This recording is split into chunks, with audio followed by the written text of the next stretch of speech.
Bom dia, meninos do sexto, tudo bem com vocês? Muita saudade de vocês, tá? Mas se Deus quiser isso tudo vai passar rapidinho, tá bom? Meninos, então com vocês eu parei lá no capítulo 9, página 32, certo? Nós vamos falar sobre palavras, certo? E principalmente sobre duas classes muito importantes, que são substantivos e adjetivos, tá?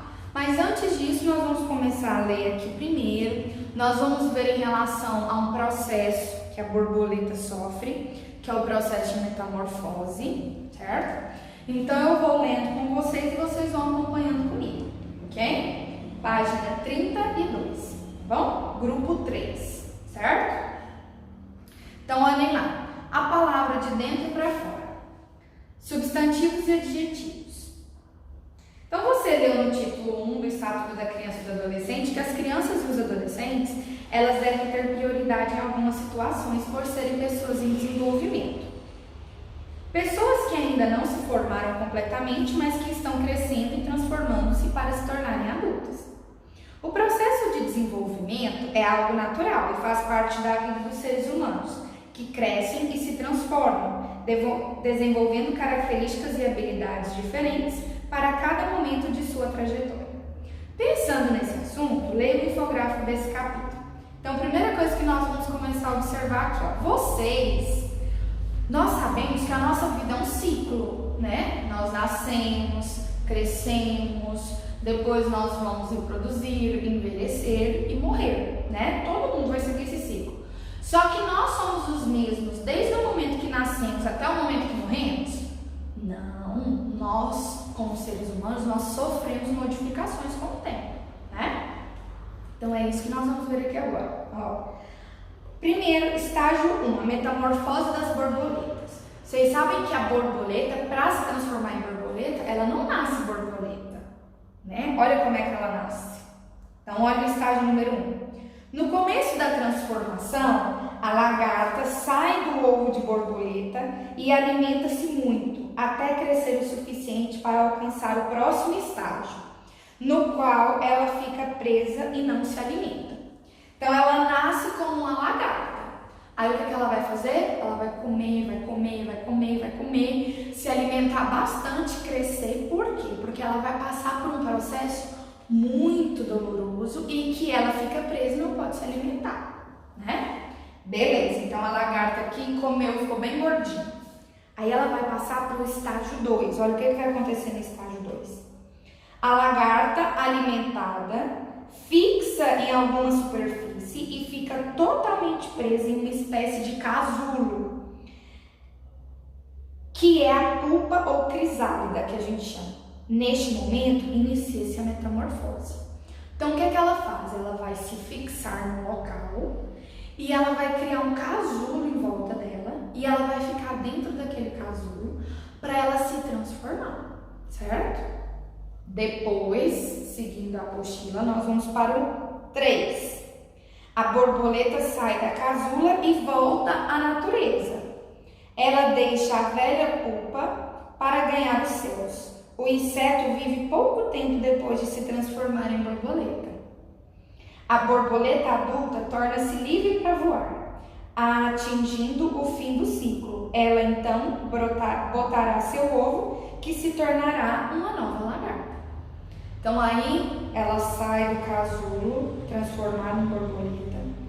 Depois a borboleta adulta, ela vai pôr os ovinhos dela e vai dar origem a outras lagartas, né? Que também vão se transformar em borboletas. Então, observem tanto que o processo é bonito, né? A natureza é linda. Continuando lá na outra página, ó. Nós temos aqui primeiro substantivos. Veja o que significam, de acordo com o dicionário, as duas principais palavras do título de abertura do capítulo, que são metamorfose e borboleta. Metamorfose significa mudança completa de forma, natureza ou estrutura, uma transformação. Exemplo, metamorfose dos antigos deuses dos egípcios, metamorfose de um metal qualquer em ouro e etc. Pode significar também mudança relativa relativamente rápida e intensa, de forma, estrutura e hábitos que ocorrem durante o ciclo da vida de certos animais. A metamorfose da lagarta em borboleta. Mudança de aparência, caráter, circunstância. Exemplo, do decorrer da peça, a atriz passou por uma grande metamorfose. E o número 4, mudança completa de uma pessoa ou de uma coisa. A restauração do museu provocou uma notável metamorfose no bairro. E o que significa a palavra borboleta? Borboleta é um substantivo feminino, que é uma designação comum a todas as espécies de insetos lepidópteros da subordem dos ropalóceros, geralmente diurnos, possuem antenas com as extremidades apicais dilatadas e asas sem frenos, panapaná.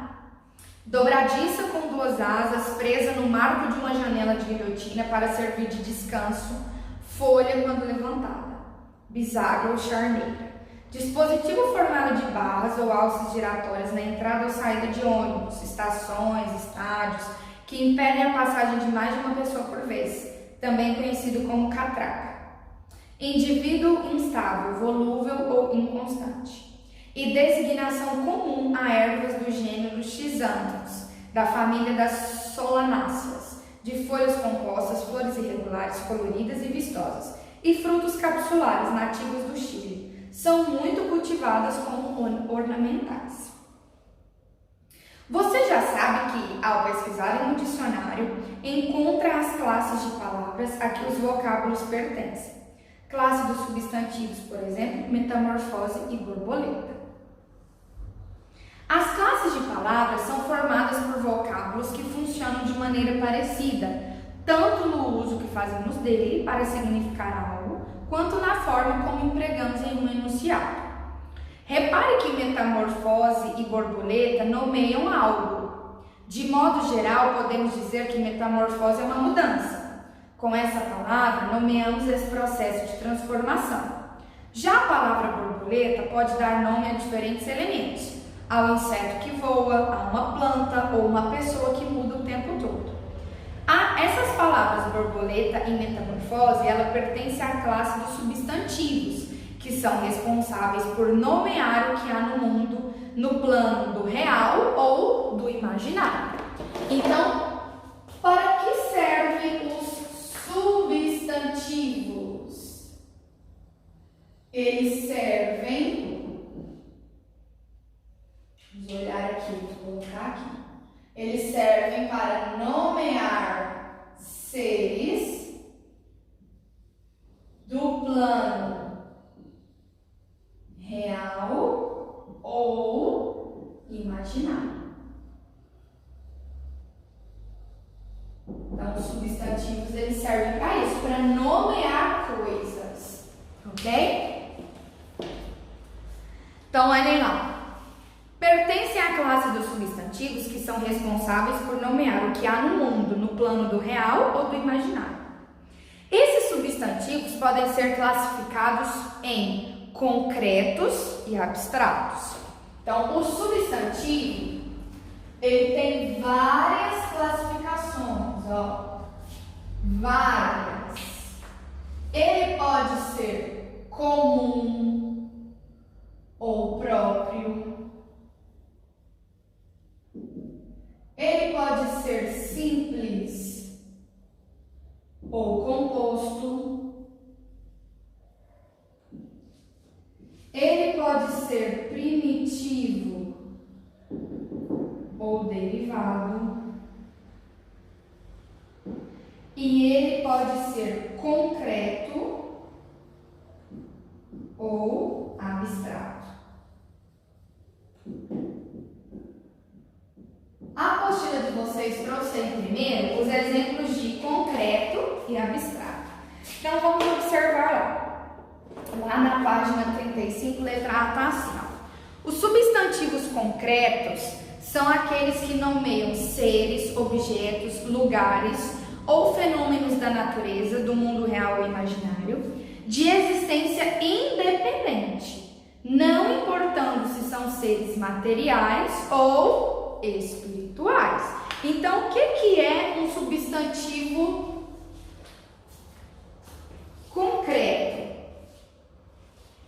aquele que designa palavras e seres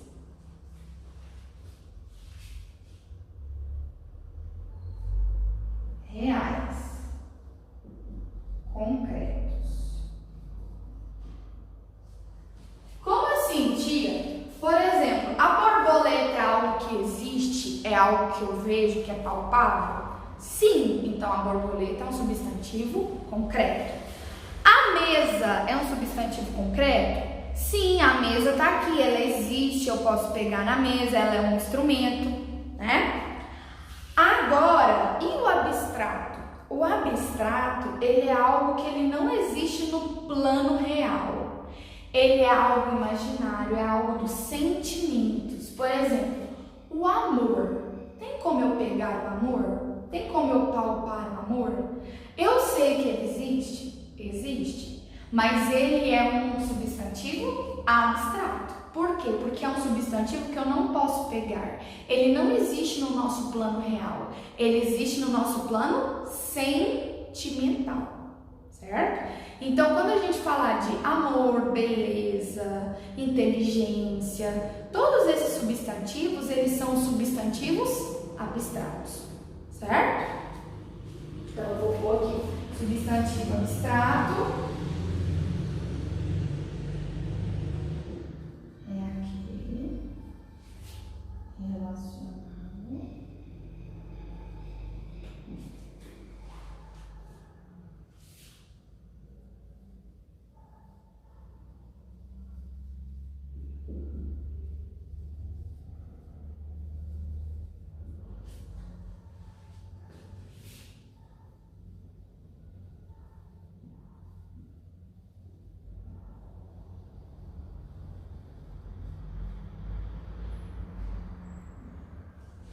Então, aqui, ó, um exemplo de substantivo concreto: mesa, água. Um exemplo de substantivo abstrato: amor, inteligência e etc. Ok? Beleza. Continuando na nossa apostila aí. Então, ele trouxe para nós. Quais são os exemplos de substantivos concretos que ele trouxe para nós? Borboleta, ovo e casulo. Agora, olha a letra B. Substantivos abstratos são aqueles que nomeiam qualidades, sentimentos, ações e estados. Então, quais são os exemplos? Metamorfose, beleza e etc. Aí ele já passa para a classe dos adjetivos, certo? Mas antes disso, eu quero fazer um resuminho dos substantivos para a gente estudar tudo de maneira correta. Ó, o que é um substantivo comum?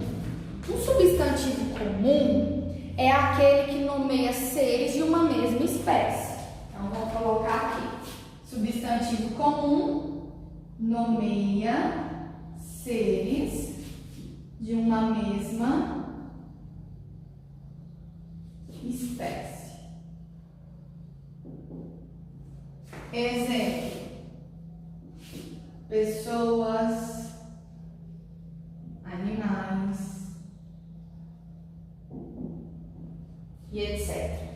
Já o substantivo próprio, ele nomeia seres específicos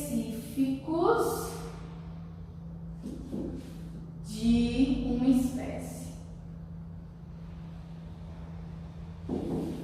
Exemplo: Maria, Brasil. Lembrando que os substantivos próprios, eles sempre têm que vir escritos em letra maiúscula, tá bom? Depois, a gente vem com o substantivo simples. É aquele que apresenta apenas uma palavra.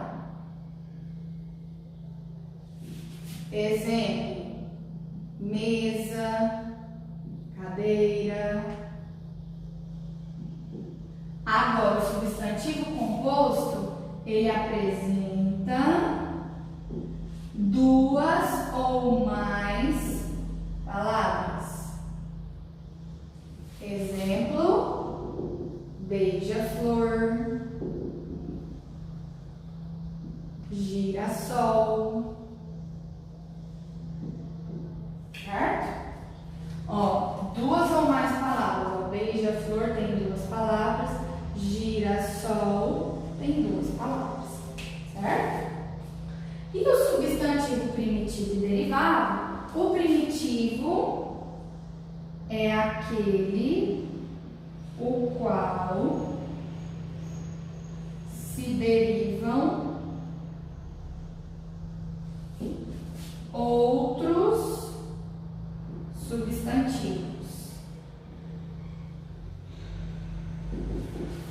Exemplo: pedra, flor. O derivado é aquele que deriva de um substantivo primitivo. Exemplo: pedreiro, florista. Então, ó, pedreiro deriva de que palavra? Pedra. Florista deriva de que palavra? Flor. Certo?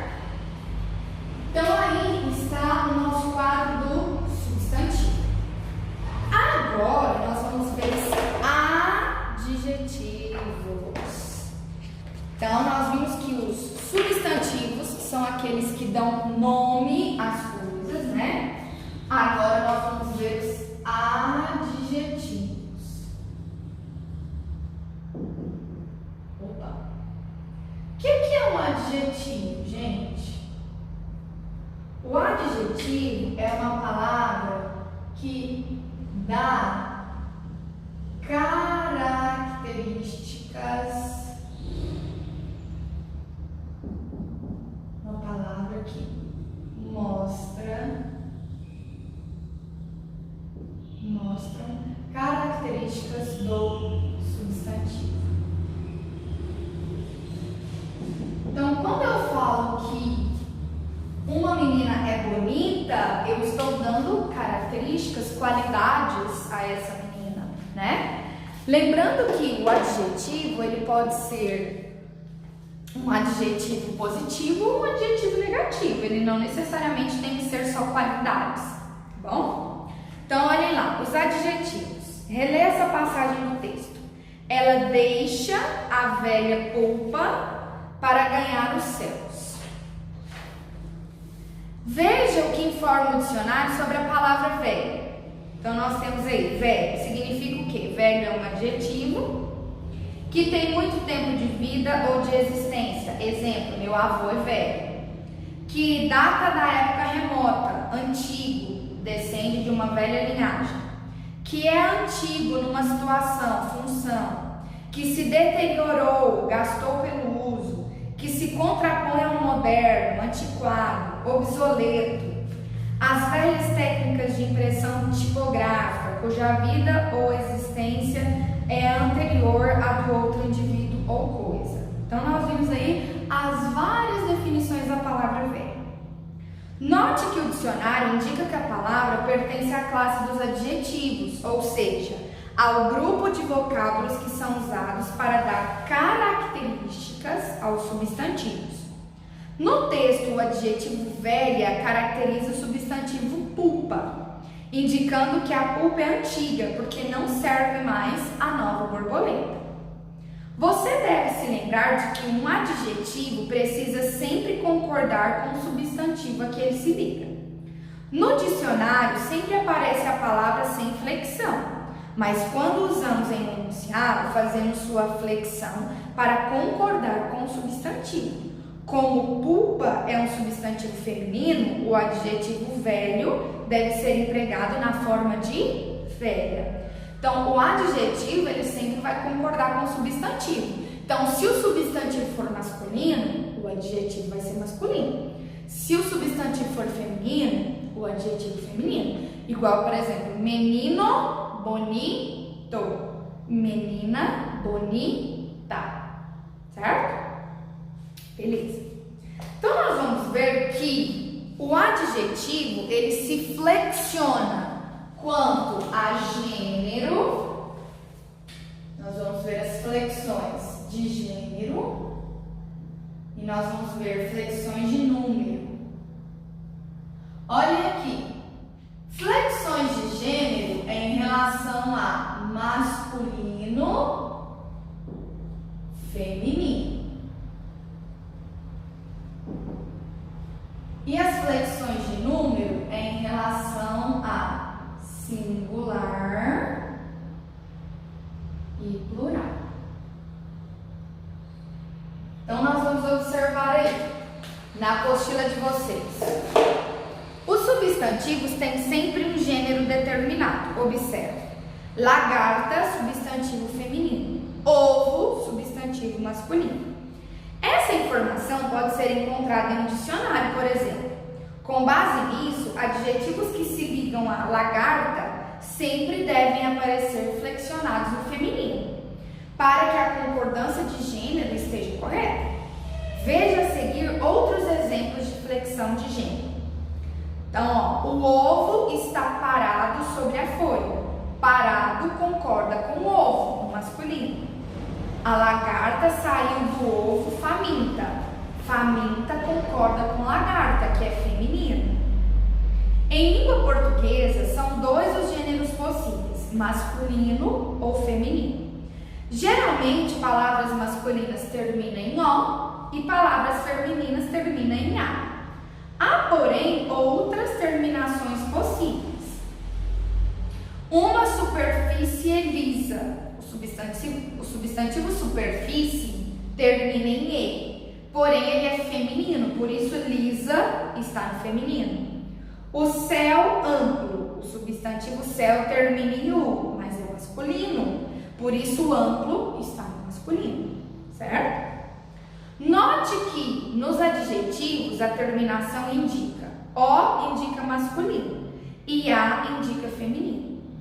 Os adjetivos que têm uma forma para gênero masculino e outra para gênero feminino são chamados de biformes.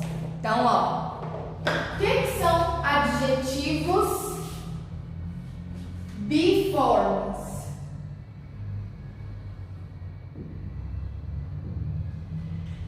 É que existe um adjetivo para o masculino e um adjetivo para o feminino. Exemplo: bonito, bonita. Feio, feia. Então, eu tenho uma palavra que indica masculino e uma que indica feminino, certo? Por isso eles são biformes. Porque biformes são duas formas. Uma para o masculino e uma para o feminino, certo? Continuando. Há, porém, outras terminações possíveis, Borboleta distante, transformação permanente, céu distante, ciclo permanente. Nos dois casos, os adjetivos distante e permanente concordam com os substantivos que se ligam. No primeiro enunciado, concordam com superfície, que é substantivo feminino. No segundo enunciado, concordam com céu, que é masculino. Nos dois enunciados, esses adjetivos têm a mesma forma e por esse motivo recebem uma classificação diferente. São chamados de uniformes. Por que uniforme? Porque existe apenas uma forma, tanto para o masculino como para o feminino, certo? Então, ó, quando ele é uniforme, então existe apenas uma palavra para indicar o feminino e o masculino. Exemplo: legal, útil, permanente. Então, ó, quando eu digo a menina é legal, o menino é legal. Então, tanto para feminino quanto para masculino, o adjetivo continua o mesmo. A mesma coisa para útil. A casa é útil, o pão é útil. Então, útil serve tanto para feminino quanto para masculino. Diferente de bonito e bonita, porque bonito é para masculino, bonita é para feminino, certo? Então, ó, uniforme, uma palavra para os dois gêneros. Biforme, uma palavra para cada gênero. Então, tem uma palavra para o masculino, uma para o feminino. A uniforme é uma palavra para os dois gêneros, certo? Continuando. Além da marca de gênero masculino e feminino, em língua portuguesa existe a marca de número, singular e plural. Analise o trecho adaptado do infográfico. Ó, então, nós vimos que em relação a gênero, ele se classifica em biforme e uniforme. Agora, em relação a número, singular e plural. Então, vamos ver o que ele vai falar aí. O inseto vive pouco depois de se transformar em uma nova borboleta. Os substantivos inseto e borboleta aparecem flexionados no singular. Eles podem ser flexionados no plural com o acréscimo da terminação S. Então, aí a frase se transforma.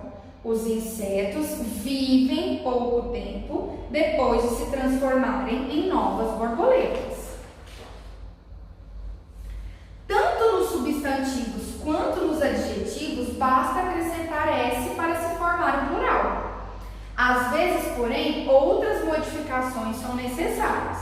Então, ó, a útil crisálida, no plural, ela se transforma em as úteis crisálidas. A borboleta audaz se transforma em as borboletas audazes. Substantivos e adjetivos terminados em vogais recebem S no final. Substantivos e adjetivos terminados em consoante sofrem outras alterações. Por exemplo, pousa sobre uma superfície simples.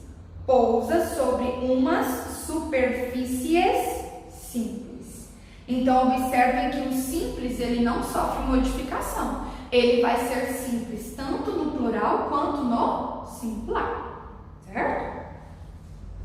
E aí nós vamos ver por último a gradação dos adjetivos. Os adjetivos podem ser usados simplesmente para indicar uma característica, mas também podem ser usados para fazer uma comparação em relação aos outros. Por exemplo, quando eu digo assim, ó, a minha tarefa é mais bonita do que a tarefa da Maria. Então, eu estou comparando a minha tarefa com a tarefa da Maria, certo? Exemplo, se pensarmos nas fases da metamorfose pelas quais passa o inseto, que será uma borboleta, podemos dizer que o ovo é jovem e a crisálida é menos jovem que o ovo, assim como a borboleta é a menos jovem de todas.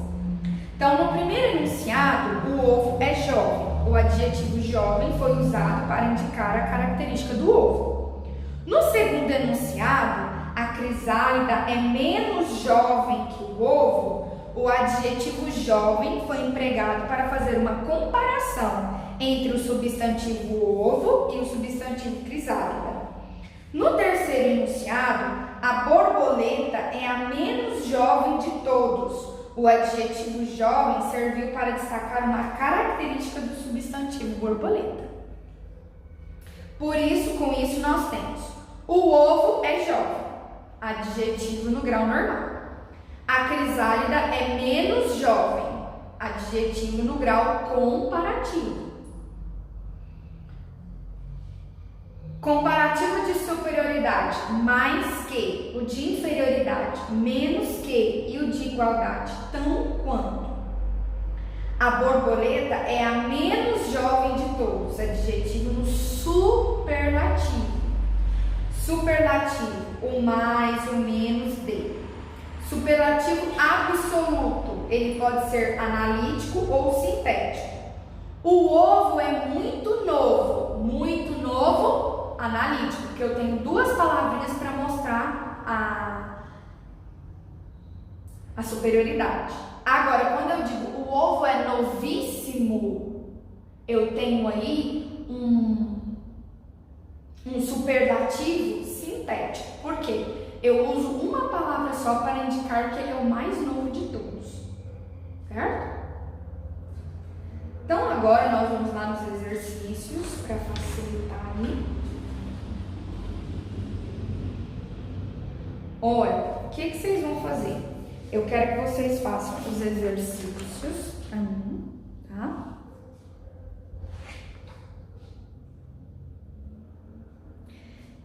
Então, a número 1, o que vocês vão fazer no número 1? No número 1, vocês vão ler aí a descrição e vocês vão marcar a borboleta que mais se encaixa com a descrição que está aí no texto, certo? O número 2, vocês vão observar que nós temos aí 6 borboletas e ele está comparando umas com as outras. Aí vocês vão completar as frases com maior, mais, menor, muito e menos, certo? Então vocês vão completar com maior, mais, menor, muito e menos. Então aí vocês vão observar as frases e as borboletas e vão completar com essas palavras. Depois vocês vão observar em qual desses foi empregado o comparativo de superioridade. Em qual deles foi empregado o comparativo de inferioridade? Superioridade, um vai ser mais do que o outro. Inferioridade, um vai ser menos do que o outro, certo?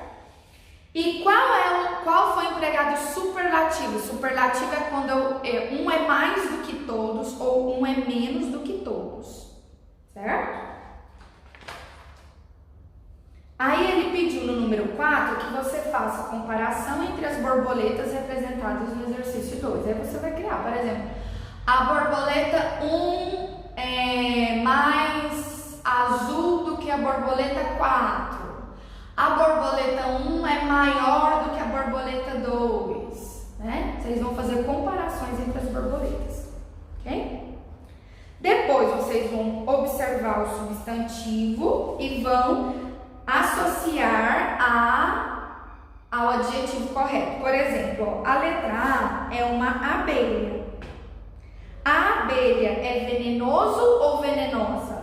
A tia é venenosa, então você liga lá no venenosa. O caramujo, o carrapato, o besouro, né? Formiga e o gafanhoto, né? Depois vocês vão escrever frases usando isso que a gente fez. Por exemplo, ó, a abelha é venenosa. Aí você vai pôr aqui na letra A. A abelha é venenosa, certo? Aí vocês vão escrever a frase. Por exemplo, o caramujo é vagaroso. O carrapato é minúsculo. O besouro é brilhante. E assim por diante, certo?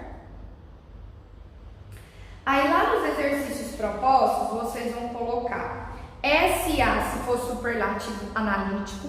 Lembrando que o superlativo analítico, ele é representado por duas palavras, mais alto, mais baixo, mais bonito, certo? E o superlativo sintético é apresentado por uma palavrinha só, por exemplo, belíssima, curtíssimo, bonitíssima, grandíssimo, especialíssimo, né? Próximo, o 8. Escolha a palavra que completa as frases.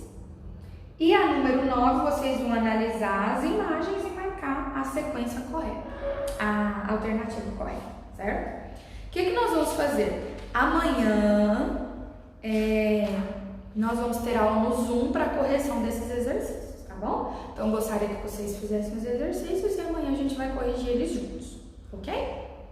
Beijos, até mais!